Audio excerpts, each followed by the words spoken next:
Okay, guys, I'm going to shortly get you promoted, so hang on to your seats. Excuse me.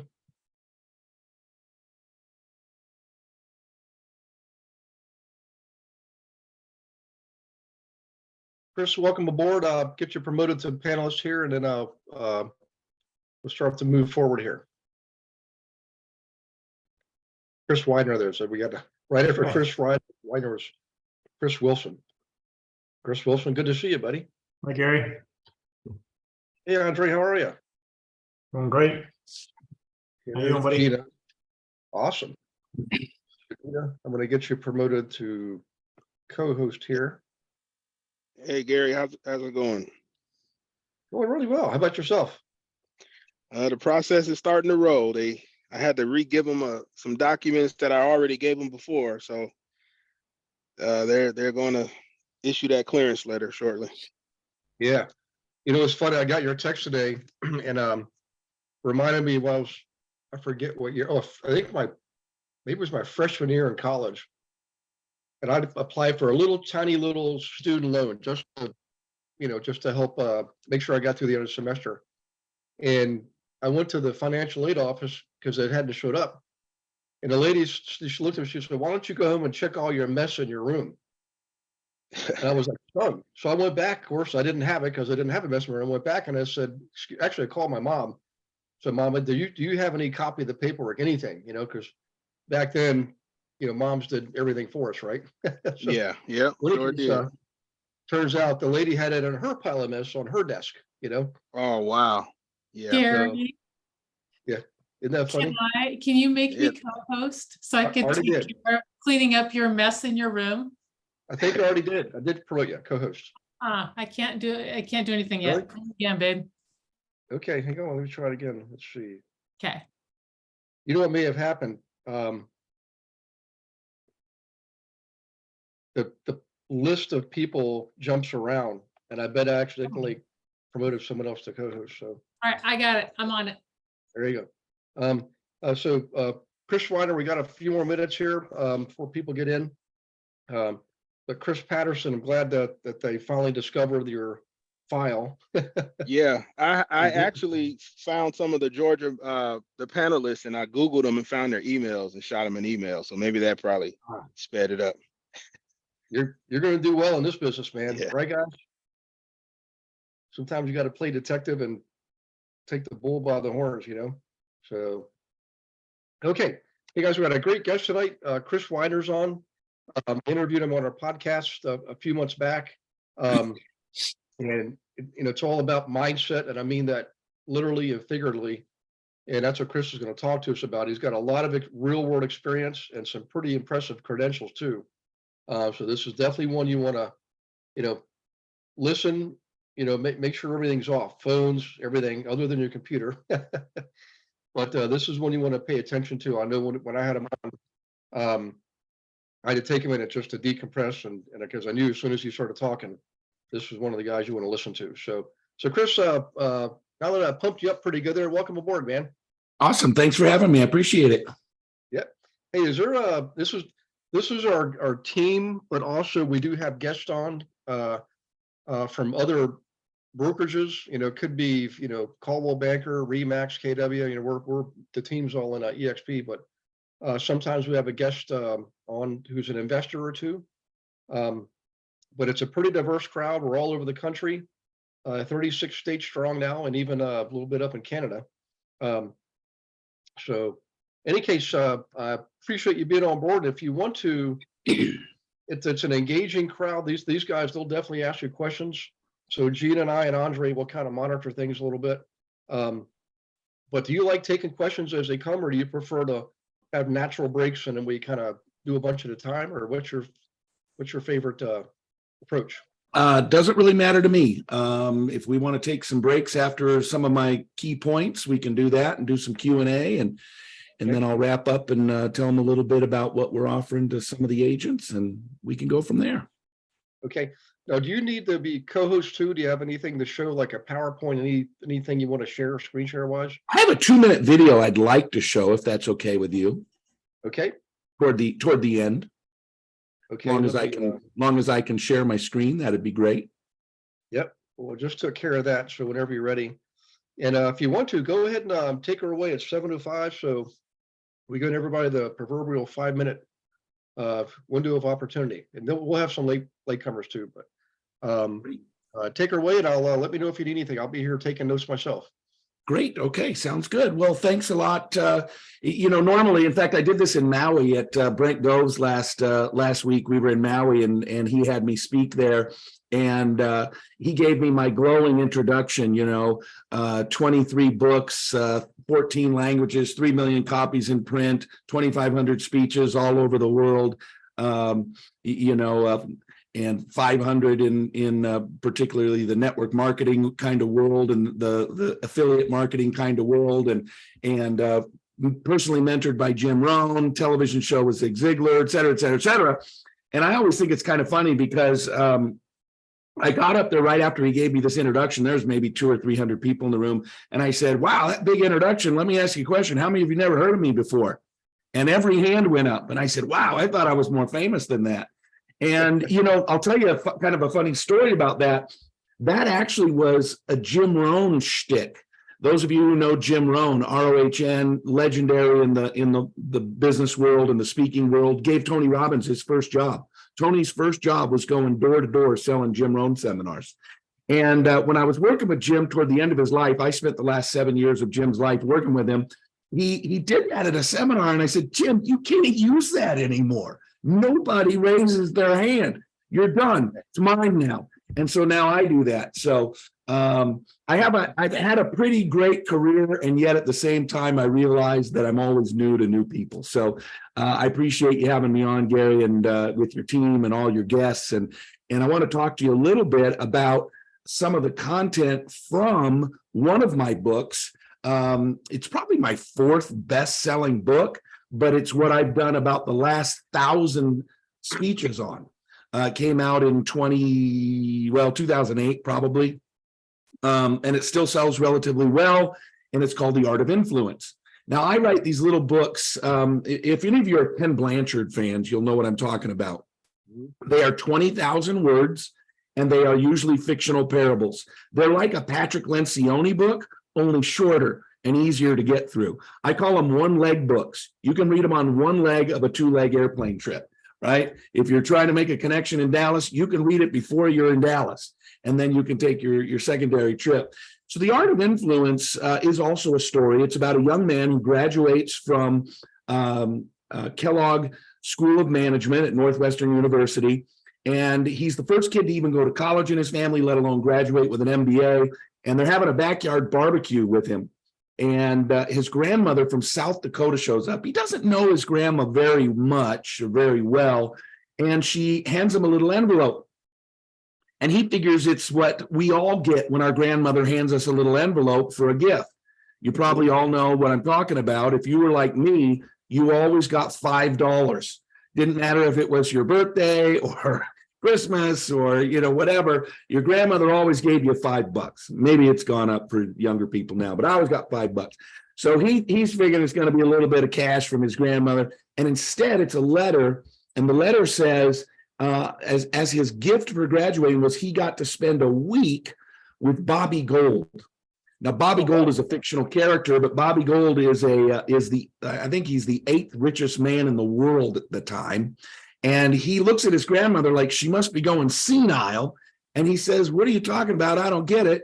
And the grandmother says, oh, you probably don't know, but I was his nanny when he was growing up. And so I figured you're going into business and you might want to know a businessman. So the book is about him spending time with Bobby Gold and the lessons that he learns. And Bobby Gold flies his jet in to this town to pick him up. You can imagine what color his jet was. Anybody know? It was gold. He's a little flashy. He's kind of a flashy type of billionaire. I kind of think of Richard Branson when I think of Bobby Gold. He's got a lot of flash and panache and all that kind of stuff.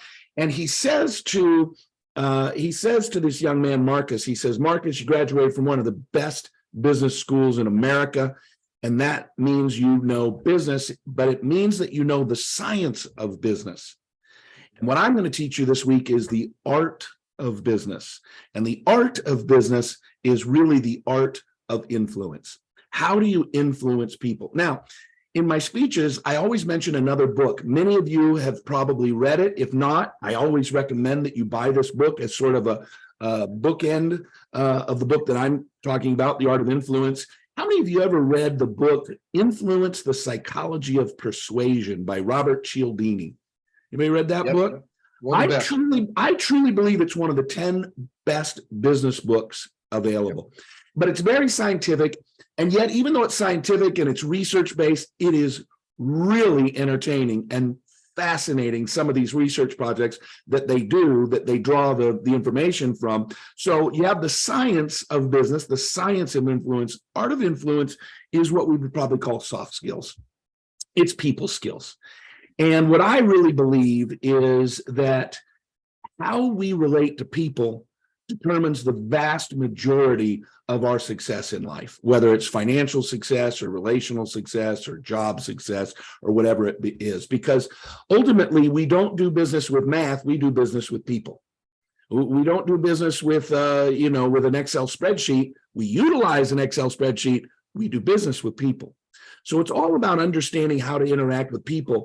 So the art of influence and understanding other people, it's really about understanding them, but it's really understanding about how they are looking at you. Because the key to understanding influence is that you don't decide whether you have influence or not. The other person decides whether you have influence or not. And we all think, well, I'm going to become influential. And we think about, this is what I need to do and all these kinds of things. But the reality is that we need to take into perspective what the other person is thinking as they look at us. So let's quickly define the word influence, because influence is a word we can all spell. We all use it in a sentence, but I don't know that we have sort of a common definition of it. Common definition, and you might be able to come up with a better definition than I have, but here's our working definition for tonight. Influence is the ability to change another person's thoughts, beliefs, and actions. That's it. It's about as simple as that. If you can change another person's thoughts, beliefs, and actions, you are a person of influence. Now, influence is not something you have or you don't have. Influence is something that has sort of a sliding scale.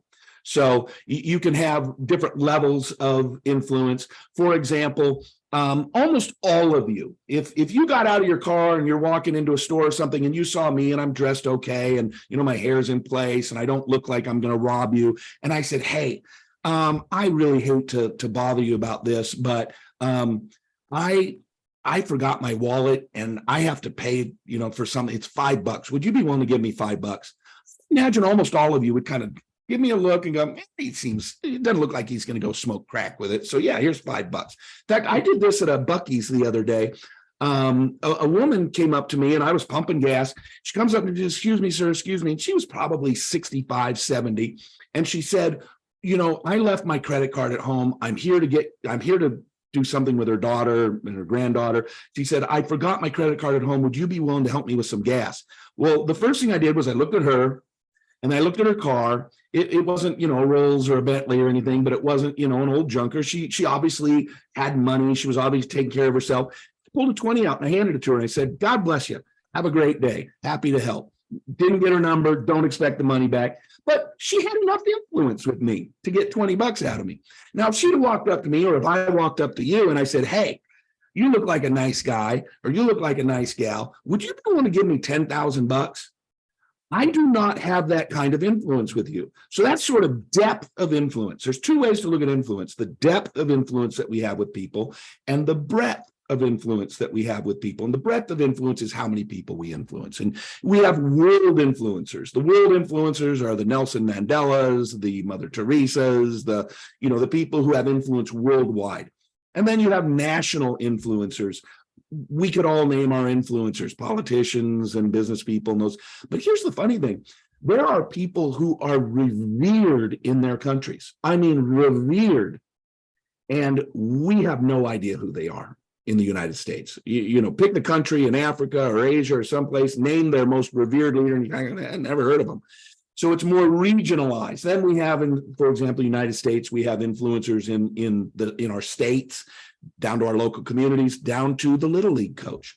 And that's breadth of influence. Nelson Mandela could have gotten up. He could have called any news organization and say, hey, I want an hour on television tonight, give a message to the world. They'd have said, done.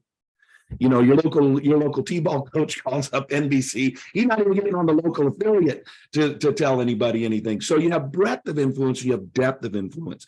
So one of the things that I tell people in real estate and the investing world is you want to grow your breadth of influence. The bigger the pool of people who you have some influence with, the better, because it just opens up a whole bunch of opportunities. Those of you who are investors, and maybe some of you who do syndication, right? The more people you know with money, the better it is. Now you got to go to the depth of influence, right? Because now you got to get more money out of those investors. And so you can see the case there. So let's talk briefly. And I normally do this in about an hour and a half, but we're going to do it in a little bit shorter period of time. And we'll take some breaks after each one of these. There's 4 main points in the book, The Art of Influence, and 4 main points to the speech that I give most of the time. And what are the key elements to influencing others so that they look at you and they allow you to influence them? Number 1 is always number 1. It's number 1 in the book. It's number 1 in the audio program that I do, which actually has 12 points. The book only has 4. Number 1 is always number 1. And that is always integrity. It is always integrity. I see somebody asked there on the chat, can I redo the definition or restate the definition? It's the ability to change another person's thoughts, beliefs, or actions. Because that's what we're trying to do, trying to influence them to move, change their thoughts, beliefs, or actions. So integrity is always number 1, because if people do not trust you, they will not listen to you, they will not believe you, and they will not move on what it is that you have to say to them. So here's the interesting thing about integrity. Everybody, I do this in my seminars sometime, I'll do it with you. How many of you would say, looking at the news, just looking at the news, that we in the United States have, if you're looking at business leaders, religious leaders, political leaders, how many of you would say we have an integrity problem in our country? Anybody? See, show of hands if you believe that's true, right? Every hand goes up. Yeah, boy, every day you see the news, it's some new leader who's lying, cheating, stealing, going to jail, whatever, right? But here's an interesting thing. When I ask this follow-up question, how many of you would describe yourself? How many of you would describe yourself as a person of little or no integrity? Who's got a hand up? Huh? Anybody? No integrity. No, nobody says, yeah, that's me, lie, cheat, and steal. That's how I get ahead. No, even the people who are doing it don't admit it. So what I realized was that there was this discrepancy. Essentially what people say is, yes, there's a problem, but I'm not part of it. But somebody has to be a part of it. And what I realized is that we define integrity differently for other people than we do for ourselves. And this is why nobody thinks they have an integrity problem. Let me explain. If somebody else lies to you or does something wrong or breaks a promise or something like that, we say, that guy has an integrity problem. That lady, she's got an integrity problem, because we're judging their actions. If somebody does something wrong, we judge their action. We say that is a lack of integrity. Rightfully so. If somebody lies to you, that is a lack of integrity. But we judge their actions. When we do something wrong, do we judge our actions? We judge our intentions. This is the discrepancy. When somebody else does something wrong, we judge their actions. When we do something wrong, we judge our intentions. I didn't mean to do that. I'm sorry. Let's just let it go. I really didn't mean to do that. I made a mistake. No big deal. Let's move on. Here's the problem.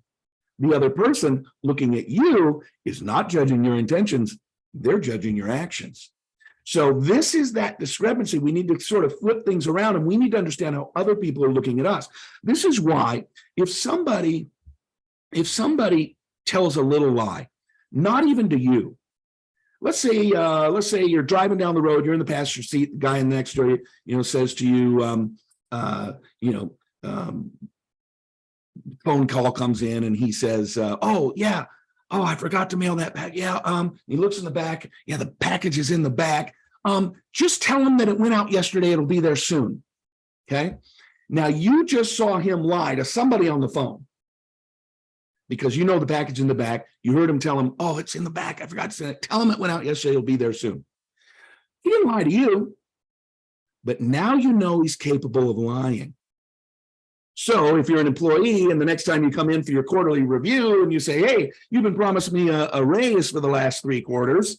And you say, oh, I promise next time, I promise. Boy, you hit your numbers, it's great. You're going to get, what do we know? We know he's willing to lie when it's personally expedient.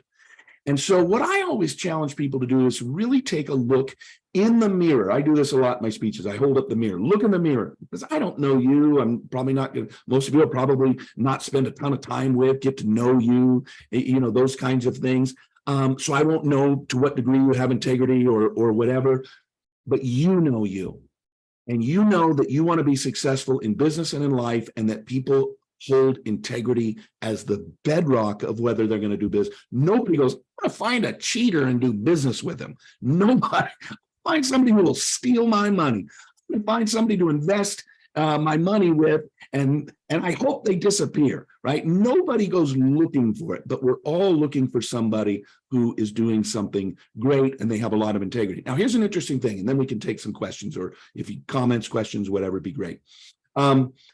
I read probably 15, 20 years ago, I don't know if it was in a book or a magazine or whatever, but somebody noted that the root word of integrity shares the same root word as an old math term that we all used or learned in high school. And the question is what is that old math term that we all learned in junior high or high school that shares the same root with integrity? Anybody know? Integer. Integer. I've asked 1 million people that question all across the globe. I've asked that question and everybody gets it instantaneously. And I always follow it up with, okay, smarty pants, what is an integer? A whole number. That. Gina, Shit. Right up there. Okay. GH. Right. Okay. I got to tell you, there are less than 20 people out of 1 million who've said that. But that's fascinating. That's dead truth. Less than 20. Most people just look at you like, I don't know what I don't know what an integer is. Gina is extra special. Gina and I talked before. Okay, I got you. Well, no wonder. I've talked to Gina before. I know she knows this stuff. She's smart. Well, but here's the fascinating thing. Let's unwrap that a little bit. Like you're like, what does wholeness have to do? What does a whole number have to do with integrity? Let's think about that for a minute. Another way to talk about something being whole is if you flip it and you say it's undivided.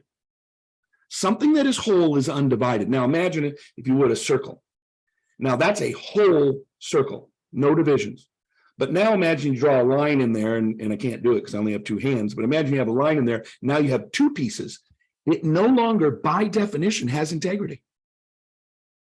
That's why they talk about the integrity of a structure. Structural engineers talk about the integrity of a structure.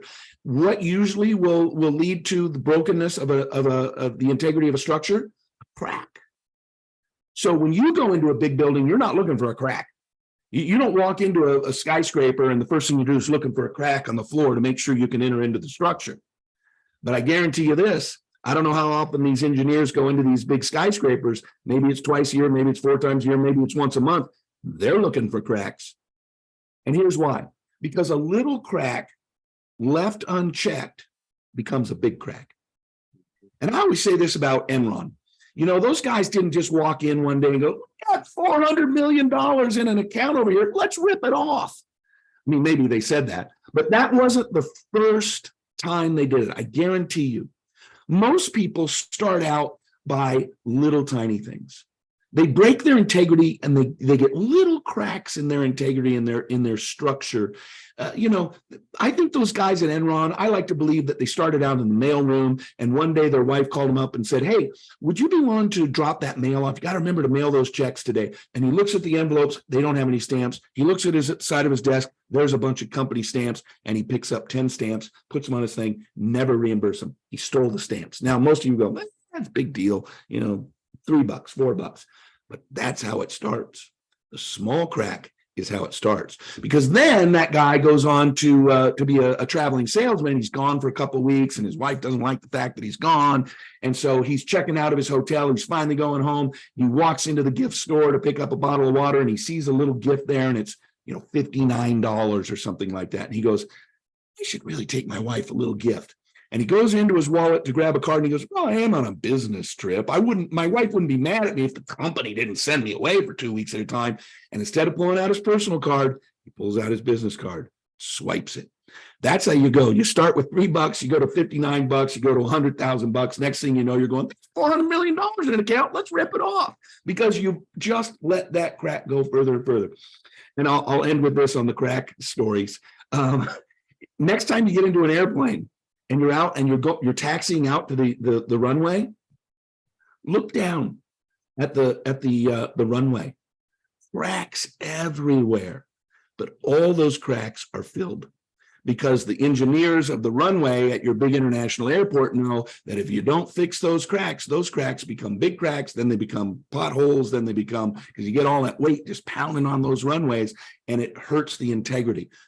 How is a lack of integrity hurting you? And I just want to hold this up and just say, just look in the mirror and ask yourself, am I living my life in such a way that the people looking at me say, that person is a person of their word? When she gives you her word, she means it, and you can take it to the bank. So number one is always integrity. Any questions, comments, concerns before we go on to the second one? Anybody got anything you want to share or think through? Just say it out loud. A long time ago, I was asked about my integrity, and it was pointed out, the question was asked if I had integrity as far as other people go, and I said, absolutely, yes. And they said, what about with yourself? And I kind of went, ugh. So I just think it's an interesting little side note. If someone has integrity, look at what you're saying to yourself too. Yeah, absolutely. Now, here's the other thing, because we're all human beings. We all make mistakes. And I don't care if you're religious and you call it sin, or you're non-religious and you call it making a mistake, or, whatever. We all break our own integrity. We all break our own moral code from time to time. And that is not the end of it. Because here's what people are looking for, because we all know we're part of humanity. We all know that we do these things and we break our own code. And we say things we wish we wouldn't have said, or we do something we wish we wouldn't have done. You can reintegrate. You can reintegrate and you can bring back to integrity. So I'll give you an example. Let's say you're in a meeting or you're in the office one day and somebody makes you mad and you'd like chew them out. You talk to them in a way, I'm not talking about cussing and yelling and slapping them around, but I mean, just treating them inappropriately. And everybody sees it.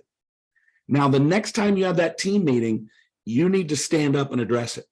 And what you do is you stand up and you go, you know what? Before we get started today, I just have to tell you, I know that you guys saw what I did with John the other day, and I want you to know it was totally inappropriate. John, you're a great guy. Love you to death. Sorry that happened. Won't happen again. I give you my word. The people are going to go, he gets it. He gets it. He had a little letdown, but he gets it. What will really get you into problems if you never address it, if you don't reintegrate, if you don't bring yourself back into integrity.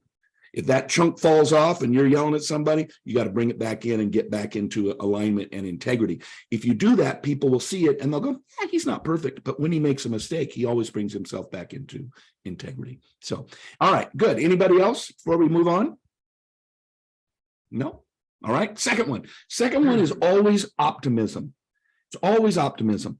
And optimism is about seeing the good. People want to be around people who are optimistic, positive. Doesn't mean you're not realistic, but it does mean that you can see the good in everything.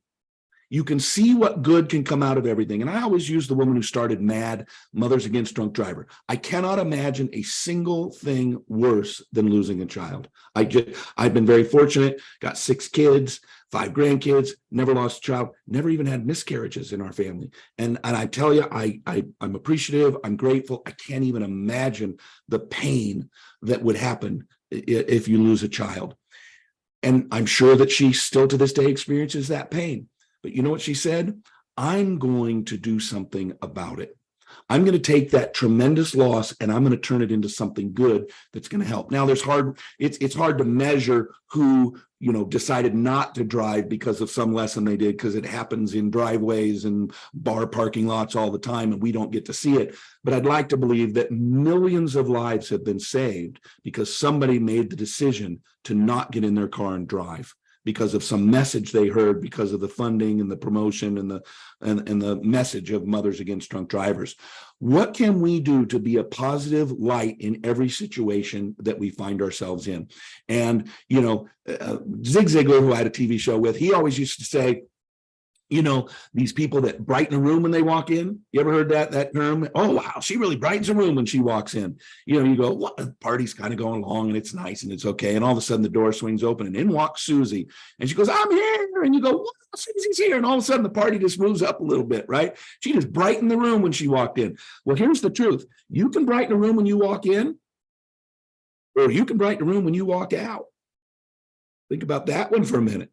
Are you the person who brightens the room when you walk out? You do not want to be the person who brightens the room when you walk out. You want to be the type of person who brightens the room when you walk in. And the number one way that we do that is in the words that we use. And my challenge to you when you look in the mirror is just to listen to yourself talk for the next 2 weeks. We don't really think about what we say. Listen to yourself talk for the next 2 weeks and ask yourself. People say on a very cursory level, hey, how's it going? Well, pretty good under the circumstances. Pretty good under the circumstances. Nobody wants to do business with somebody who's under the circumstances. Nobody's going to go, you're under the circumstances? Can I come in under there with you? No, they're going to go, he's under the circumstances. Let's get away. They're looking for somebody who will go through the circumstances, over the circumstances, around the circumstances. They're not looking for somebody who's under the circumstances. You know, people say, another day, another dollar. Well, come on, at least add some inflation in. Another day, another $5. Whatever you want to do, pep it up a little bit. See the good in everything. You know, it's very important. There's enough negative stuff going on in the world. Enough negative stuff going on in the world.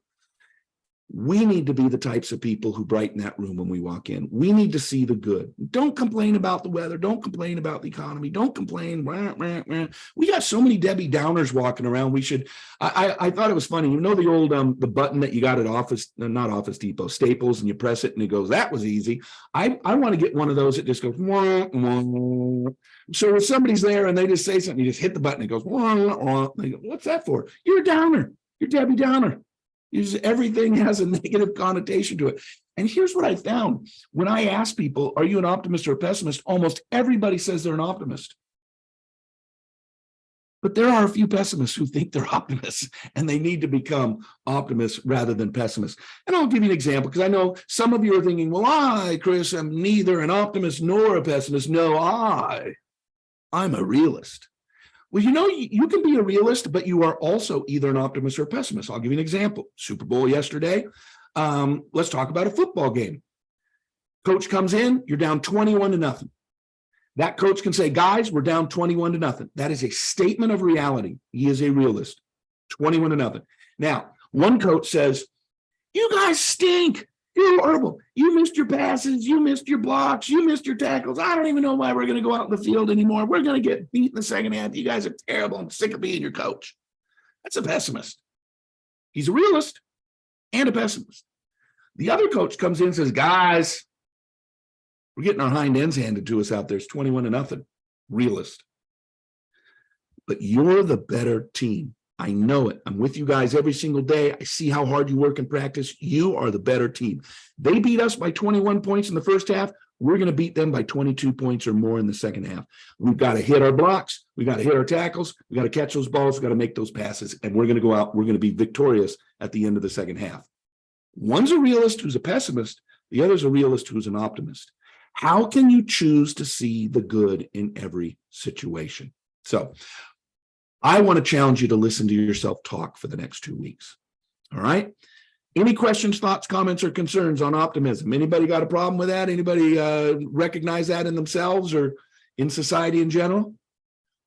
Yeah, we got a question from Anna, also Anna Galumian from Texas. Yeah. You want to unmute yourself, Anna?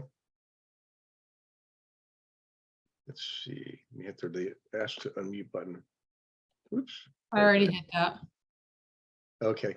She may have stepped away. There was another question that popped up in the chat box. Oh, here she is. Hey, Anna. I am here. I'm so sorry, guys. I think my hand was raised by accident. My little one was playing on the phone. I apologize. Great talk, though. Thank you. Her child has a question. Yeah. Good. Um, Well, let's move on to the third one then. Third one is service. well, we So did, the first one is integrity, and integrity breeds trust. The second one is optimism. Optimism breeds admiration. People admire people who can make it through tough times. Everybody's an optimist when the good's going on, right? You know, how's your day? Fantastic. I just won the lotto for 100 million. Nobody's going to be depressed if they hit the lotto for 100 million. Things are going good. You're going to be an optimist. Optimism shows itself, and people admire that. The third one, service. And service breeds loyalty. Service breeds loyalty. I truly believe that the most successful people in the world are people who serve others. There may be some cantankerous people there as well. You know, Steve Jobs was renowned for being a cantankerous dude, right? People didn't like him. In fact, did any of you know that there was a third partner that started Apple? Any of you aware of this story? There was a third partner. It was Steve Jobs, Steve Wozniak, and some guy nobody remembers. They divvied it up. They each owned a third of Apple. And about a year into it, and he was interviewed on 60 Minutes once. A year into it, he sold his stock back to the two Steves. Do you know how much he got for it? $800. And somebody, the interviewer on 60 Minutes said, "Do you ever regret it?" He said, "Not a bit. Not a bit." You don't, a third of Apple for $800? He goes, that $800 was the best $800 I got because it meant that I never had to spend another split second with Steve Jobs. That's the third partner of Apple, right? But Steve Jobs, even though he might have been a cantankerous guy, he served lots of people. He served what they were looking for. It wasn't about what he wanted. It was about what the market wanted, right? You write a best-selling book, it means that people like the book. You create a product, it means that people like the product. You're serving them. You know, the Bible talks about consider other people's interests more important than your own. Doesn't mean that you don't consider your own interests. It just means you consider their interests. Those of you who are realtors, the couple comes to you, we got 5 kids, we're looking for a 5-bedroom house, you know, big bonus room, and you're like, no, you don't want that. It's going to cost you too much. Let's get you into a 3-bedroom. We'll buy you bunk beds. You know, if you're not serving them, you're not going to get the deal. You need to say, what? Somebody walks onto a car lot and they got 3 kids in tow and they go, "We're looking for a minivan." "You want a minivan? I got this beautiful 2-seater red convertible. We got to get you into that thing." They're going to walk off the lot because you're not considering their interests. You're considering the one that's going to get you the bigger commission or the house that you want to sell or the car you want to sell. So the idea is how do we look at what the other person wants? Now, one of my favorite quotes, in fact, I was just interviewed on a podcast and they sent it to me. I listened to it today and they asked me, "What's your favorite quote?" My favorite quote, I quote it all the time, all my speeches. It's Zig Ziglar quote. He says, "You can have anything you want in life if you just help enough other people get what they want out of life." That's how you become successful. And I'll end with this. What does every single McDonald's sign say? It has a number and then it says what? 5 billion people Serve. served, not sold, not how many burgers made. They could say 50 billion burgers made. They say 5 billion people served. Because people are looking for a quick meal, right? They don't have time to go into the sit-down restaurant. So he said, "We're going to serve you. We're going to get you in and out. We're going to get you something and out the door and away you go," right? It's all about service. So I'm going to hold my hands up. I'm going to hold the mirror up. Are you serving other people? Are you considering their interests more important than your interests? And that's a key because people do business and they stay loyal to people who are serving them. Service breeds loyalty.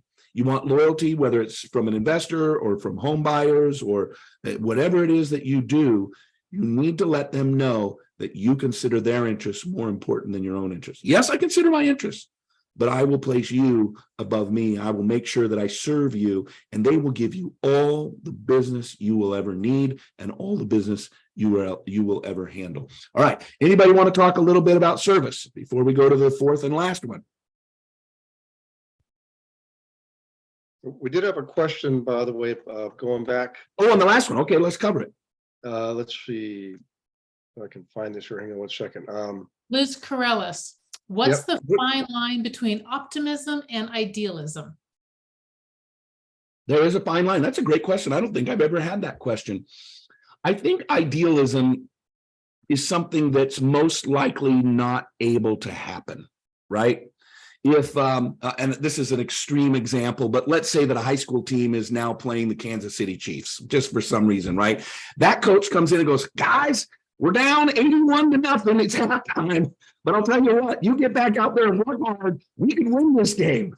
You know, you're never going to win that game, right? That's idealism. You know, on any given Sunday, you could actually, no, it's never going to happen.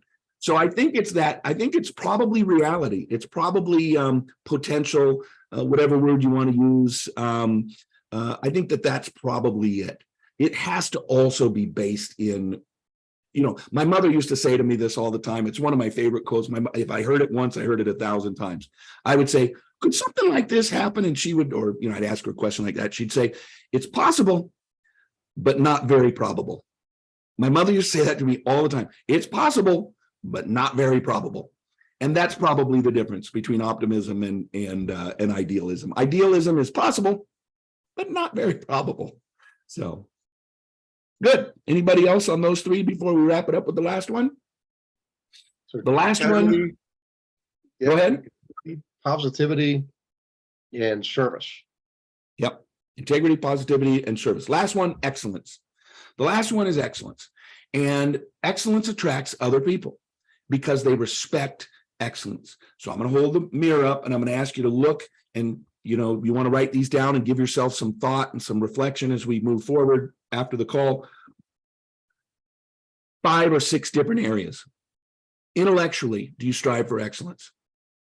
Physically, do you strive for excellence? Relationally, do you strive for excellence? Emotionally, do you strive for excellence? Are you trying to up your game from average status quo to excellent? Because people are attracted to excellent people. And excellence is what gets you paid. Excellence is what gets you paid. And I'll use an example that I love to talk about, Michael Jordan. Now, Michael Jordan makes more money in retirement than he did when he played basketball. And he has made more money in his career. Well, the most money he's made now is the value of the team that he owns has gone up. But the most money he ever made was always more in endorsements than it was in salary. And they pay him that money because he's the greatest basketball player of all time. Now, I know that some people, you know, some people say Michael Jordan, some people say now LeBron James. Those of us who are over 50 years old, we know that it's really Wilt Chamberlain.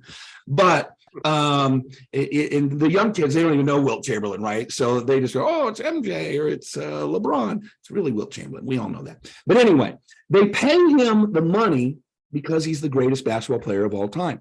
So let me ask you a question. I used to be a ball boy for the Seattle Supersonics. From 1977 till 1984, I sat courtside. My first year, we lost the world championship to the Washington Bullets in 7 games. I was 11, 12 by the time June came around. The second year, 1979, we won the world championship in 5 games against the Washington Bullets. At the age of 13, I was in a ticker tape parade through downtown Seattle with 500,000 people. Where do you go from there? The highlight of my entire life was at 13. How do you ever top being in a ticker tape parade through downtown Seattle with 500,000 people? But if Michael Jordan was playing a basketball game and he wanted to put on a shoe to go play a basketball game, what kind of shoe would Michael Jordan wear? Anybody? Excellent shoe. Basketball shoe, what brand? Nike. Nike. All that money they paid, you know, Nike. What brand or what type of Nike? Anybody know the sub brand of that? Michael Jordan Air. Air Jordan. Yep, Air Jordan. All that money, and they know that when a kid goes into that locker, Foot Locker, he's more likely to buy that because of all the money they spend with Michael Jordan and LeBron James and all these guys. Now, let's say that it's during a timeout and he comes over and he needs something to drink. And this is how I started out. I ended up out on the court throwing towels, but I started out behind the bench handing drinks. You know what we handed those guys when they came during a timeout? Anybody guess? Gatorade. Gatorade. Now think about it. What is Gatorade? It's sugar water. Sure, there's no, but they pay him millions of dollars to drink Gatorade because they know that when somebody goes into a 7-Eleven or a Circle K or whatever your convenience store is, and if you're looking for that kind of drink, you are more likely to buy Gatorade than Powerade or any of the other drinks. Why? It's what Michael Jordan drinks. It's what these guys drink. So that's what I'm going to drink. Now, the last one. What is the last thing that you can think of off the top of your head that Michael Jordan sells and tell people to buy? Hanes underpants. Now, Hanes underpants is certainly not brain surgery. Underpants, especially men's underpants, it's a little bit of cotton, a little bit of elastic. That's it. Not brain surgery. But they pay him millions of dollars a year to tell you that he wears Hanes underwear. Now, I asked this question once. I said, why would they pay him millions of dollars a year to tell you that he wears Hanes underpants? And there was a woman, she's about 75 years old. She was in the front row. And I was standing close to her. She tilted her head down and under her breath, she said, because he looks good in them. And I looked at this woman and I said, ma'am, I am not going to tell this audience what you just said, but I'm going to tell every audience after this what you just said, because it's funny. Not true, but funny. I mean, he looks good in a pair of underpants. He's, a muscular guy or whatever, but that's not why they pay him the money. You could go to any college in America and find a 22-year-old with a six-pack. They're not paying him for the six-pack. They're paying him because he's the greatest basketball player of all time. And they know that if he says, I wear Hanes, people are going out to buy Hanes. They're going to go out and buy those tennis shoes, those sneakers. They're going to go get those Air Jordans. They're going to go, oh, look at this. Michael Jordan wears Air Jordans and he dunks. If I buy Air Jordans, I'll dunk. You're never going to dunk. You're 5'2", 240. You're never going to dunk. I don't care what kind of shoes you wear. You're never going to dunk. Now, here's the deal. When Madison Avenue connects a Michael Jordan or Nadia Comaneci or any of these world-class athletes with a product, people buy it. When you combine excellence with a product, people buy it. Here's the one that's going to blow your brain. Here's the mirror. You are the product. You're the product. People are buying you. Those of you in real estate, my friend Don Hobbs, he used to have Hobbs Herder. You probably know he's taught $1.5 million real estate agents. He always said, but he always says, nobody goes, honey, we got to sell our house. We need to go get a Coldwell Banker realtor, or we need to go get a Century 21 realtor, or we need to get an EXP. What's that? They think about a person who they've met who shows excellence. They don't go for a brand of a real estate agent. They go for a person, because they have demonstrated excellence in the housing market as a realtor or whatever. And it doesn't matter what you're talking about. I don't care who my accountant works for. I want to know that he knows how to fill out a spreadsheet, right? This is the important part of understanding excellence. As you increase your level of excellence in every area of your life, people will respect you more, even at a subconscious level. And a lot of this happens at a subconscious level. A lot of this is not even conscious, it's subconscious. They respect, they admire, they're loyal, they trust at a subconscious level. Your brain is making these decisions all the time. If we had to make all these decisions in the conscious level, we'd be exhausted. So that's why God gave us this subconscious that's processing things all the time. If you show up and you are excellent, people will probably notice it in the conscious level, but they're also going to notice it at the subconscious level. And that's going to make you better, make more money, have more fun, build a bigger business. So those are the four, and I'll wrap that up before we tell you a little bit about what I wanted to tell you about after this. But any questions on excellence? Questions, comments, concerns? Well, I think it's probably unwritten, but the fifth one would be like sort of like the 12th man at a football game, but consistency, integrity, positivity, service, right? Excellence. I mean, we talked about this morning. We one of our leaders meetings. It's you have to be relentless. You got to keep swinging. You can't, no letting up, Yep. As soon as you become inconsistent, people can't trust you anymore. I'll be there every Monday at 7 a.m. You're only there every third Monday at 7 a.m. You're not consistent. He might show, he might not show. Yeah. Yeah. Good. Well, so we're talking about selling, we're talking about influencing people, we're talking about building our businesses. And one of the things I appreciate, Gina and I had this conversation a long time ago, and Gary has been gracious enough to let me tell you about it. For those of you who are in real estate. Now, I will tell you this, at this moment in time, it is available for EXP agents only, but we are pretty close to thinking about opening up to agents from other brokers. But my business partner is an EXP agent, and so that's why we make this offer available right now just for EXP agents. How many of you ever been a part of a BNI group? Anybody been a part of a BNI group, or anybody familiar with BNI groups? These are the groups, they meet weekly, and you know who makes more money than any other person in a BNI group? Real estate agent. I have a friend who's been in a BNI group in Seattle for 15 years. He went back and he researched every deal he's done, all the money he's made. He has averaged, now granted, this is Seattle, expensive homes. He's averaged $600,000 a year in his BNI group from referrals from the other folks. Now, here's the problem with BNI for realtors. If you're not in a BNI group as a realtor, it's tough to get into a BNI group as a realtor. Why? Because realtors don't leave their BNI groups because they're making a bunch of money. So for 7 years, I have tried to figure out a way to knock off BNI, make it better. And I partnered with this friend of mine. He's from Austin, Texas. Some of you might know him, Chris Stegg. He's the CEO of the company. And we started a company called ROI Expert Advisors. And if somebody could maybe put this into the chat there, I'm going to give you a web link. And I was going to show the video. I want you to go watch the video yourself. But ROIExpertadvisors.com, and that's ORS, not ERS, ROIExpertadvisors.com/agent-video. And that's a 2-minute video. And then Chris and I do about a 7-minute explanation about the video. But here's what ROI stands for. I know you investors, you're like, I know what ROI stands for, return on investment. Well, it does stand for return on investment. But in our sense, it stands for real estate, outside, inside.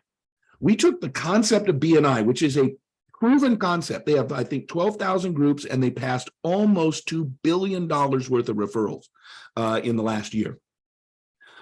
ROI stands for real estate, outside, inside. Real estate professionals. These are mortgage brokers, title people, insurance people, surveyors, home inspectors.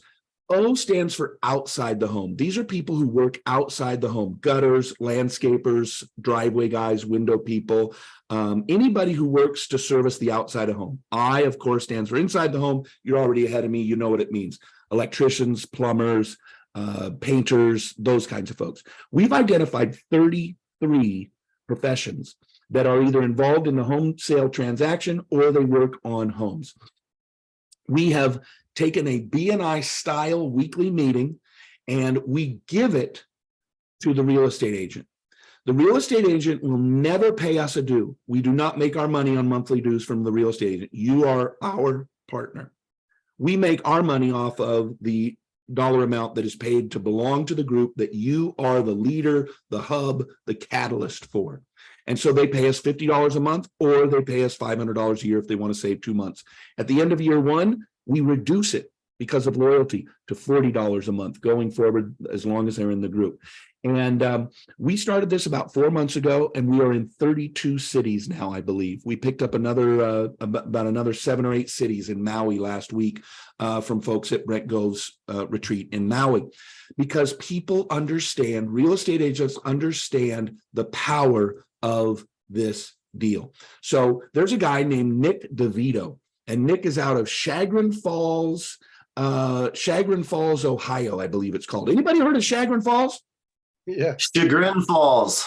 Chagrin Falls? Yeah, I'm in Seattle, but I'm from Ohio. Oh, you're in Seattle, but you're from Ohio. What part of Seattle are you in? Lake City. Oh, Lake City. I went to Frank B. Kellogg Junior High. It was one of the schools that I went to. I went to 11 different schools out in Lake City. Grew up there all around the Seattle area, 50 years in Seattle. Chagrin Falls, but I guess that's kind of the point. None of you know where it's at except him, and I don't even know how to pronounce it. He's been up and running for 9 weeks, and his group has passed 44 referrals for $350,000 worth of business. Chris, 9 weeks. Yes. Nick is my accountability buddy, and Nick Yes. has gone from 3 listings in his active listing inventory to something like 15 since the And beginning. 11 of them came from his ROI group, he told us. I'm telling you, this is an amazing thing. So here's what you need to do. Go to roiexpertadvisors.com/agent-video and watch the videos. Now, I told you you'll never pay us a nickel for any monthly due, but I'm going to tell you up front what we do. We charge you $7.97 for the training. But when you get to 10 people within 60 days, we give you the money back. We will see your people come in when they sign up, and when you hit that 10th person within those first 60 days, we refund you that $7.97, and you will never pay us a nickel ever again because you're our partner. The reason we charge for it is to hold you accountable. We want you to kind of go, oh, I paid $800. I better get my button gear. I better go through the training. Now, the training is about 2 hours long. It's in 4 videos. We give you all the documentations. We teach you how to run the group. We do all that kind of stuff. It's in the video. You'll see the whole story at roiexpertadvisors.com/agent-video. Then what we do is every Monday afternoon at 2 p.m. Eastern, we did it again today. Anybody who is leading an ROI group or going through the training of an ROI group, we just have an open Zoom, just like we're doing here. And everybody drops in. We have people who already have their groups up and running. We have a woman named Shantae. She's out in Salem, Oregon. She's already got a group going. She was there today. We got another woman who literally just signed up and hadn't even started the first video yet, and everybody in between. And it's just a chance for them to share best practices, to ask Chris and I some questions if they got Q&A, and it's just a hangout for people who are building these ROI groups. So just a couple of other little bits of information. We go into cities that are 10,000 people or more, and we try to keep every group. We try not to have too many groups. So we limit it kind of at 25,000. So if the group is under 25,000 or the city's under 25,000, we're only going to have one agent there because we want you to have some sort of exclusivity. But for example, in Chicago, we found 95 suburbs of Chicago that could have their own ROI group. So just in Chicago, 95 suburbs that are 10,000 people or more and distinct from the other towns around them. So that's what I wanted to tell you about. One other thing that we do, and this is actually comes back as one of the number one things that people like about the RI group. I mean, if you've been to a BNI group, it's an hour long. Everybody introduces themselves. You got some guest speakers. You pass referrals. You tell what's happened. We've also built in, because of my background, is I'm a member of the Motivational Speakers Hall of Fame. I've trained people all over the world. We have a 10-minute segment. So every week, people can go into, we have a video page. Every member, whether it's the plumber, the roofer, the agent, the mortgage, they go to that, they watch a 5-minute or less video that I do on a topic of personal or professional development. And we have 10 minutes designated during the group to talk about that personal professional development. Sometimes it might be building rapport. Sometimes I did 2 weeks in a row on time management. We just talk about anything to help you improve your life, improve your professional life, your business life, your personal life. And people love that aspect to it, which is another way that we think that we've taken the BNI proven concept and made it even better, because people get a little bit of an aspect of that. So be sure to jump on over. Like I said, it's $7.97 for the training, but when you get to those 10 people, we give you your money back. It's really just to make you have a little bit of some teeth in the game. There's some skin in the game. But what we really hope is that we give you all your money back. And then once those groups get set up, we make the money from the folks who are paying to be part of your network. And I'm telling you, BNI has already proven the concept. We feel like we've taken it even better, and particularly for those of you who are EXP realtors, it's a great way. As Gina said, Nick has already gotten 11 referrals in 9 weeks. So it's a pretty great program. We're very proud of it. And you will get my cell phone number, my email, our CEO's cell phone number, email. We'll answer any questions. We're available to you Monday through Saturday. We take Sundays off, but we want to help you grow your business and make great money and make a difference in the lives of other people. So with that, Gary, I'll turn it back over to you, and happy to stick around or whatever we need to do at this point. So. Yeah. Hey, I know we're gonna have questions on this, and I want to tell you, Chris, that whole concept of, building a group around you, that's one of our core principles on the team. People like Betty, I don't know if Betty's on tonight or not. She's in Tampa, so she's a member of the Tampa Club. She's a member of a BNI group. You know, and if there's another one, I think she's in too. I forget, but in any case, you know, her business, and everybody here knows her. In the last year has really taken off, and it's when you network, especially with other people in your industry, it's mathematical certainty you're gonna win from it. So what I like about this is, and if you can, we want to get more information from you if you don't mind while you're here. Yeah. You do the 797, you get 10 people in, and you get that back. So let's do an exercise here, guys, just to show you how simple this is. All right. So you got a city inspector, right? Housing inspector, occupancy inspector, right? That's one person. Banker, your lender, that's another person, right? The person who sells insurance, homeowners insurance to the homeowners, right? That's the third one. Title company, whoever's doing your closing, right? Appraiser, right? That's 5 so far. Okay, what are some other ones? How about a Plumber, general- plumber, Yeah. electrician, handyman. Yep. Inspectors. Lawn care. Yeah. Yep. And in fact, we have all those on the ROI. It says who joins ROI. You press that tab. We have 33. And we actually even have a video on a tab called Why Join ROI. It's a 4-minute and 10-second video that you can send. It's me telling your plumber and your roofer and your guys why they should join you and your ROI group. So I can make the case. You can send them that link. I'll make the case for you as to why they should join because of the referrals that they're going to get from the group.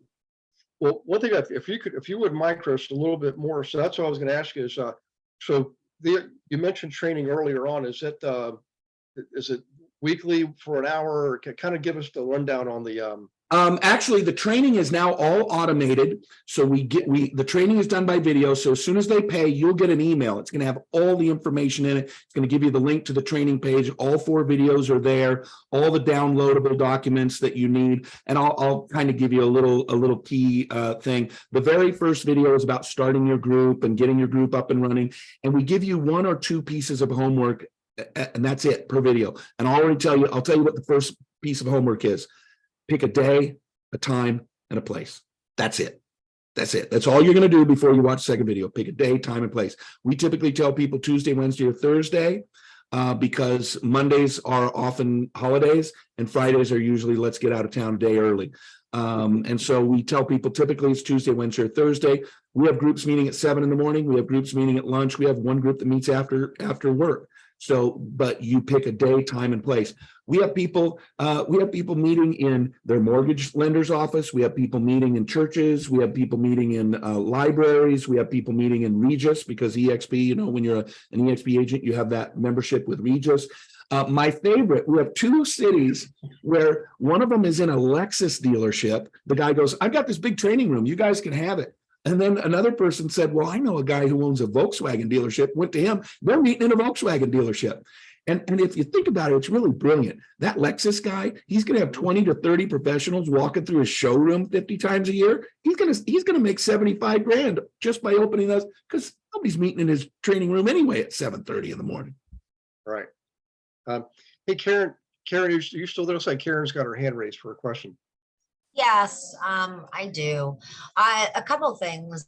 The first question that I had is, are you finding that this is going to be as profitable for people who are involved in like commercial real estate as much so as maybe residential real estate? That is one of the groups that we certainly say you ought to try to get in, but we have very few commercial people who are in it at this point because we typically start with the residential realtor, but we suggest that if you have a commercial realtor that you want to invite to participate in the group, and frankly, I mean, if you think about it, you know, they'll pay $50 to join your group. That's $500 in a year. They get 1 lead. And they've paid for the next 15 years of their membership, right? That's one of the reasons we priced it at 50. Some BNI groups can be almost $100 a month with a startup fee as well. But I kind of started thinking about who would probably make the least amount of money in an ROI group. Maybe the landscaper. But think about a landscaper in Minnesota. He might get 15 weeks of landscaping, mowing yards in a cold area, but he's getting $50 a whack, right? So that's $750. He's only paying us $500, and that's just one deal. If he ends up with 5 or 10 deals, now he's really into a profitable sense. And then of course, mortgage guys make a lot of money, and a roofer is going to bill $10,000 for a roof. And, so the ROI on an ROI group or an ROI investment is actually pretty good. Right. And I think the other thing is, networking is always going to put you in contact with people. It's just, I can see this being far more profitable for somebody in the residential sector as opposed to the commercial sector. Yeah. I was just curious if you had any. We don't have any data on it yet. No. Yeah, because a lot of us some of us on the call are commercial. Yeah. So I was just curious. And the other thing is do you limit the number? Like, let's say you have a group. Do you say, okay, maybe 15 is about where we want to cap the number of people? About 20. We figure that the groups are going to end up at about 20 to 22, 23. I doubt anybody's going to get all 33. But that's fantastic if they could. But because we limit the universe, in BNI, anybody can sign up. So you'll have a high-powered divorce attorney with a woman who's selling essential oils out of her basement, right? And no divorce attorney is ever going to be sitting there at the final divorce table and say, okay, Mr. and Mrs. Jones, sorry that this happened, but we got it all wrapped up. But one last thing, have you ever thought about essential oils? Because I'm in a BNI group with this woman who's got really great, the congruency of the referral, they're different industries, they're different interests, those kinds of things. Whereas what we've done with the ROI is it all revolves around either the selling transaction, buying transaction, or the care of a home. So it makes it sort of its own little channel, if you want, or universe, if you want. So the referrals are going to be much easier. In fact, when anybody joins, we send them what we call a box of wow. It costs us $80 to send every member of an ROI group this box, and it has mugs and all that kind of stuff, kind of a welcome gift thing. But the most profitable thing we send them is a little tear-off pad. And I got this from a painter friend of mine here in Chattanooga. He started one of these just for tradesmen.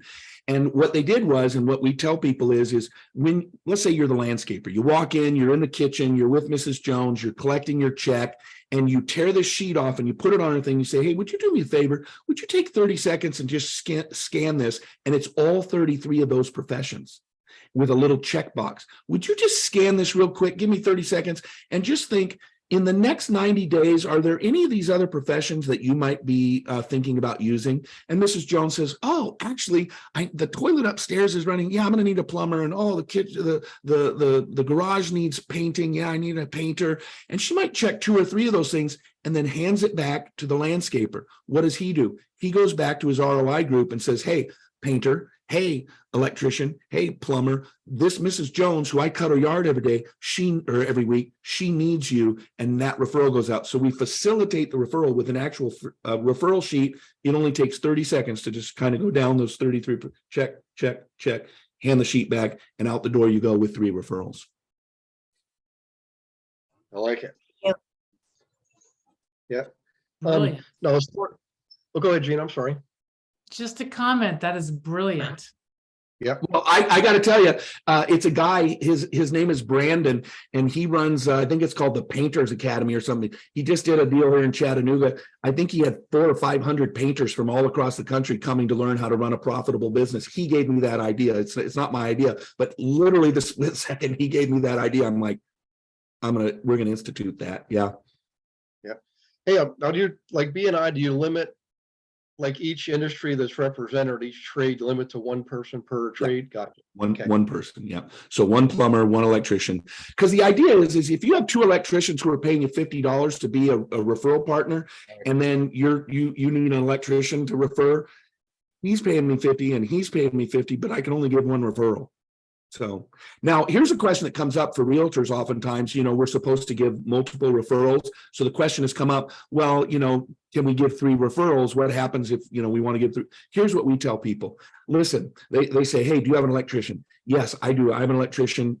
She is amazing. I'm going to give you her name and number, and I'll give her your name and number. She can call on you. And if that doesn't work out, I've got 2 or 3 others that I can refer to you then. So you can be honest and have integrity with your ROI group to give the referral to the person in your ROI group. But if it doesn't work out, you tell Mrs. Jones, I'll give you 2 or 3 others afterwards.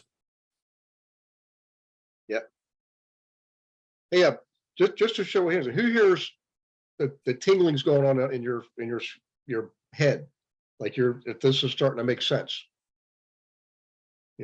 Well, Yeah. I'll tell you, Gary, we told Brent Gove this, and Brent Gove, he gave us our booth and everything at that Maui event for free. He's like, this is brilliant. This is amazing. Come to our event. He gave me 20 minutes on stage. You know, I'm the only person outside of EXP other than Tony Robbins to ever speak on his stage, because he just said, this is amazing. Like, this will help people sell more real estate. And it's already beginning to work, as we saw with the comments about Nick. You will sell more real estate if you're in a group of, and here's the other thing, it's a referral, not a lead. When you get a lead, it changes the psychology of the person you're trying to sell. If you get a lead as an agent, they come and they go, well, I'm looking at 3 different agents. I'd like you to come and make a listing presentation to me, because that's a lead. And now you have to sell them. If they come to you and say, my next door neighbor, Bob, says you are the guy to sell my house, where do I sign the paperwork? The referral is way stronger and changes the psychology of the person you're selling, as opposed to a lead. So referrals always better than leads. Yeah. Well, what's interesting, well, 2 things actually. I don't know if when you were there, and there was a lot of people there. One of our agents on the team, Lisa Sears, was there. She just came back early last week. Blonde-haired lady. I don't think she's on tonight. But she said it was a really awesome. I know Brent he definitely puts on a pretty awesome event. But the second thing is, guys, when I owned all those businesses before, the brokerage company, the title company, the appraisal company, and property management company, I mean, that created a really nice network for me, right? And a lot of our business came from, because all those people we were dealing with on a regular basis. I mean, even the city inspectors, we were doing business with them because some of those guys were also investors, right? Yep. Other title companies. I mean, sometimes when you do title work, you actually share. I don't know if you guys knew this before, but sometimes you'll like in banking, they'll have part of it, they'll spread it out, you know.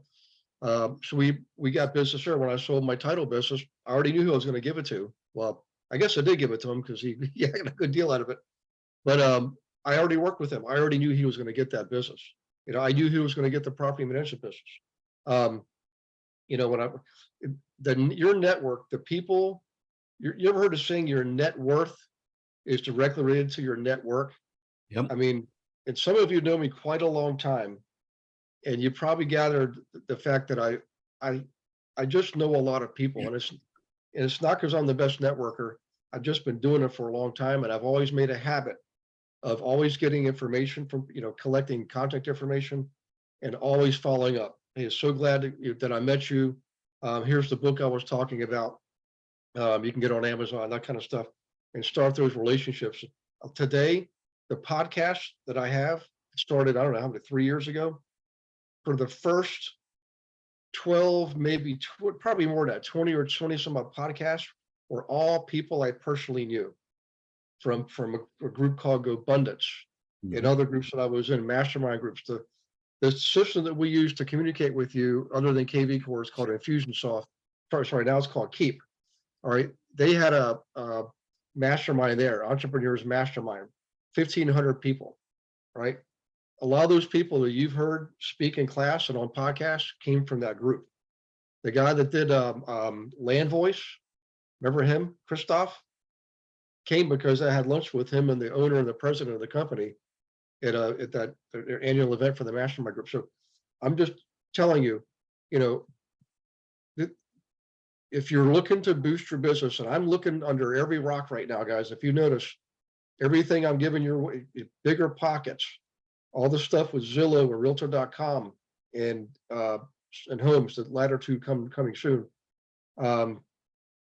Connected Investors, is all to give you more opportunities to drum up business, because We don't know which way the economy is going, but my philosophy is why wait? Why guess? Just be prepared, because if you do this kind of stuff, is it going to serve you in a good economy and a bad economy? Yeah, absolutely. You know, when everybody's going to be scrounging, looking for stuff, you're going to be so well connected, right? You're going to have a huge advantage. You just have to do the work. That's it. I mean, the only difference between you and the person who's not doing it is just the simple act of getting up tomorrow morning and I'm going to take the first step. You know, you got to make the commitment. So who here needs more business right now? Yeah. I mean, look at the business. Look at real estate. Volumes down everywhere, you know. This is not the time to panic, it's the time to prepare. Who's heard me say that about 6 times in the last 6 months? Not the time to panic, it's time to prepare. You know, and I'm not calm and easy because of my age. I'm calm and easy because I've been through it enough times now to know, you know, you just simply wake up in the morning and you swing the bat and you take action, you know. Famous African proverb about the lion and the gazelle. And I think I've said this before too. Every morning, the gazelle gets up and says, man, I got to hit the ground running because those hungry lions are out there. And every morning the lion wakes up and says, man, I got to hit the ground running because those gazelles are fast, right? No matter how you slice it, you got to get up in the morning and hit the ground running, you know? So I love that. I love that parable. Yes. I love that. Can I add another African proverb onto it? Yep. If you want to go fast, go alone. If you want to go far, go with others. Yeah. I like that. Oh, I like that. I knew you would, Chris. Yeah, that's awesome. That's awesome. So, well, I tell you what, if we can we get your contact information, Chris, in a chat box if you want to? Yeah, I'll give you my personal, let's see, how do I find that chat? Here's my email. I got to put my glasses on so I can read. widenergroup@gmail.com. And I'll give you my phone number, 425-444. Guy from Seattle will recognize that, although he's probably 206, am I right? 206, baby. The Oh, 206. that's the original. Can you guys see that? WidenerGroup@gmail.com. Oh, it says Yep. to host and panelists somehow. So it's Widener Group. It's my last name, WIDENER group@gmail. My telephone number, 425-444-4625. I'm going to type it in there, Chris, and I'll put Okay, it to you. yeah. I was Everybody- typing and it said it only went to the host and panelists, so. Yeah. There's some folks that have not been promoted to panelists. Gotcha. So they're I guess I'm not sure what they're participants, but that goes. By the way, I was telling Robert last week, he was in a class too as a guest, and one of my favorite places of all time is Gig Harbor, man. Right on the other side of Puget Sound. I love that little place. When I was growing up, we had a little cabin on Purdy Bay, just outside of Gig Harbor. My mom went to Port Orchard High School, and she loved that Gig Harbor, Port Orchard. Yeah, Gig Harbor's beautiful. That's It where my is. kids are. Yeah. Really? Oh, really? Yeah. I think we talked because I lived out. Yeah. I lived up there also. I grew up in Queen Anne Hill and Kirkland when I was little. Oh, yeah. And you and I talked about a book. You want to write a book someday, right? I wrote it. You wrote it? Hang on one second. All right, here we go. Yeah. We talked about it. Because we did a My project. class launches in a couple of weeks. So here we go.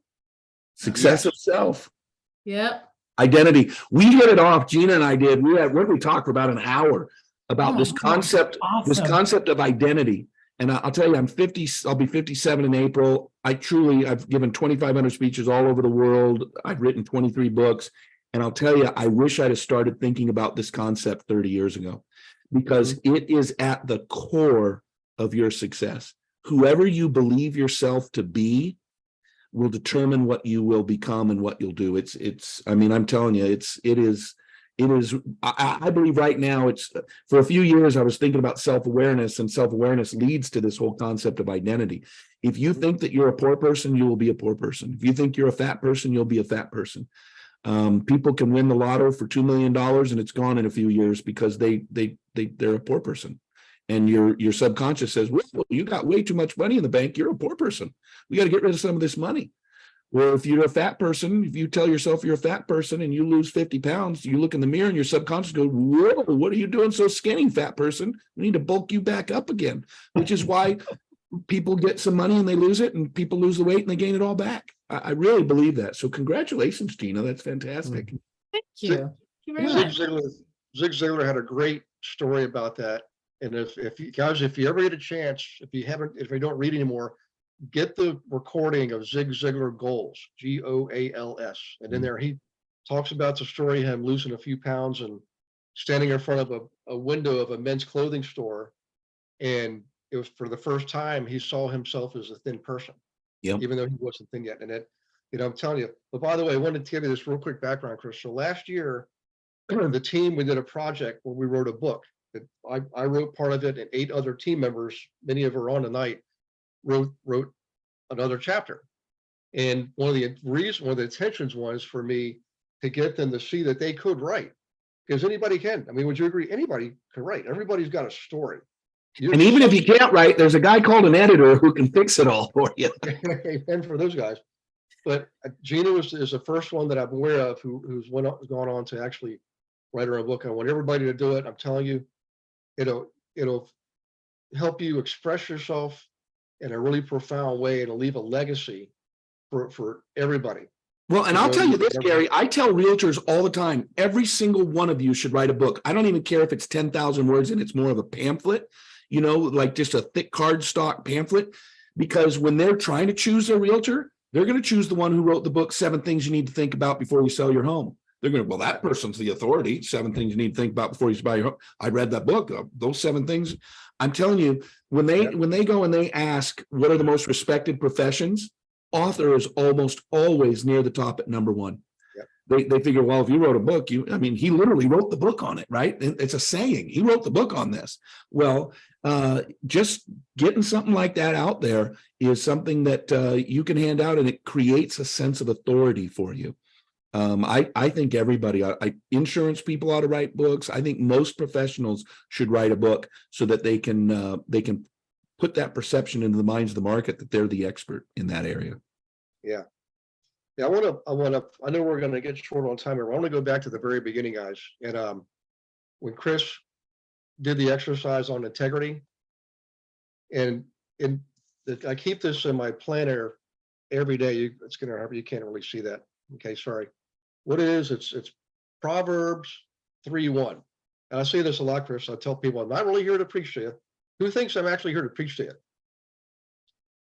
I actually people know the deep secret, but the reality is, it says it all. When it comes to integrity, here's what it says: my son, keep my commands in your heart, for they will prolong your life many years and bring you peace and prosperity. Here, like more peace and prosperity. Right? Prosperity is all encompassing. It doesn't just mean make more money, but it's certainly part of it. Okay. I'm telling you, if you say what you do and do what you say, right, and you are positive, right? I never show up in class, oh, life is horrible. Never. Because I feel like life is a joy. Every day, I really believe that. I just know it. Serving others. The more people you serve, the more prosperous you'll be. Okay. It's all in there. It's all in there, man. You can't, best book in the world. Just read it for the business parts of it, So in any case, one of the best lessons you ever will get. And when you talk about Proverbs, I always say Proverbs is God's little success book. There's time management, financial management, relationship management, everything you could possibly think about for life is in the book of Proverbs, written by the richest man to ever live. Yeah, that's right. So in any case, well, I'm going to be really interested to see who's going to take part of this, because when you look at our marketing campaigns and the things that we have done over the years, the book that looms large, the letter looms large, and these groups loom extremely large. That networking, the communication that goes on in there. I mean, I have stuff come across my plate today from people I've known 20, 25 years. I mean, this has been the craziest last year.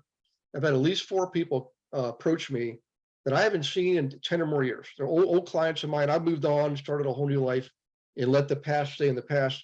Well, they reach out to me, right? To number one, to just say hi to me, thinking about me, and tell me that they're now retired because they bought enough real estate, they don't have to work anymore. And we've all Wow. become friends. But, you know, what I'm getting at here is when you build the relationship, remember, a transaction will pay you once. A relationship will pay you multiple times. You've got to build these relationships, and this B&I group idea, right? It's one of the best ways to do it. I can't emphasize it enough, you know? So I want you guys to email me with what your thoughts are, so we can discuss it in future classes. We can build a group around it. One other thing we do, Chris, and our team is we do work groups. So if we have something we're going to do, instead of 20 people doing it individually, right? We get together in a work group and go through the entire exercise together, like the book example. We did the book last year. This year is teaching at local community colleges. We're doing it as a group. Yep. That's cool. That's a great idea. So guys, I will personally devote my time and commit to building a group around this. And Chris, you and I, we can maybe, I know you're going to give these guys some videos and stuff, but Yeah, I'd be happy to jump on. yeah, let's do it, guys. Let's build a group, go through it together, hold each other accountable, and measure success and compare results and cheer each other on. Sound like a good idea? Thanks, everybody, for having me. Gary, Sure. Thanks so much. Gina, I'm really proud of you. And that's not, but you and I did not talk that long ago, 6 months ago. Getting that out in 6 months, it really is pretty amazing. When you said I wrote it, I'm, huh? What? So that's pretty incredible. Thank Gina's my you. hero. Super excited. I'm Congratulations. super excited. I'll give you a call over the next couple of days. I do want to touch bases with you on some stuff. I adored this talk. Adored it. What did this in January we were booked up, double book, triple book, and you know, but that's the way it is. So we do an exercise every year, Chris, called the vision exercise, vision, goals, action plans. And I thought this was perfect time to do it. Hey guys, one more thing. Chris, you're welcome to hang on here. Before you go, I want to remind you of something. Every Friday, right, is the Funnel Fridays with Jay Kinder's son, Braden Kinder. We were talking about it this morning. You need to go there. Okay, it's on honeybadgernation.com. Just honeybadgernation.com. Okay, and you can look at replays. And here's the 3 you want. These are the top 3 marketing campaigns that Jay uses. All those people use. And are so. Did you meet Chris? You meet Jay Kinder yet? He's Jay one of the Kinder, few Mike? I've not met. I've never met Jay. I've seen him on videos and things like that, but His son's is a genius marketer. In any case, you want to look at the new construction campaign, right? Just please write that down. These are the 3. The price reduced campaign, price reduced. Who's seeing price reductions the last few months? Amen. And the last one is just listed. Those are the 3s you want. So we'll talk about those in a future class, but make sure you go to Funnel Fridays. I think it's noon Central. Every Friday, he leads it personally. It's recorded, honeybadgernation.com. And again, this year, this was all about looking under every stone for opportunities and possibilities for you to produce. And this is another one of them. So in any case, you guys email me, text me about the ROI group that we're going to form here. Okay. And I'll commit to leading that group till we're all up and running. If there's 12 of you, all 12 of you get up and running before we disperse the group. Okay. We're going to make it work. Sound good? awesome. Thanks, everybody. Okay. Thank you. Bye-bye. Thanks, Thank Gary. Good night. Yeah. Good luck Thanks. to you guys and your families. We'll see you next Monday. All the guests, welcome. Hey, DeAndre's on. DeAndre, good to see you, man. DeAndre, if you can hear me, unmute yourself. Hey, Gary. There you are. Hey, everybody. So we meet every Monday. You know, did you get the email from Sugar, DeAndre? I did. Mhm. Okay. Let me know if you got any questions. I'll have some time tomorrow. If you need it, just let me know, you know, but All right. we'll get you one of these work groups, man. We'll get you going, okay? Appreciate that. Yep. You got it. All right, everybody. Have an awesome Right. night. We'll see you next week. Thank you. Mhm. Night. Bye-bye.